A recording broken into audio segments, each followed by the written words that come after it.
আমরা দুপুর 12টার সময় একটা চিকিৎসা পরামর্শ ভিত্তিতে তেলামুড়া অম্পিসমুড়িতে 3 জন লোকের সন্দেহজনকভাবে আটক করি। তো আটক করে তাদের ব্যাগ তল্লাশি করে 5 প্যাকেট শুকনা গাঁজা উদ্ধার হয়।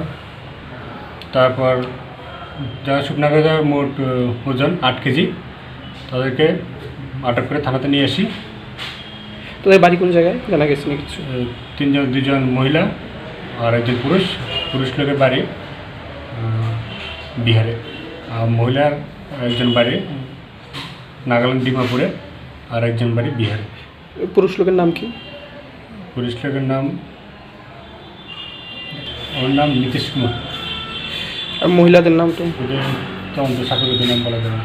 কতটা বাজার মূল্য কত হতে পারে আটককৃত গাঁজাগুলি? আনুমানিক প্রায় 8 কেজির দাম 80,000 টাকা হতে পারে।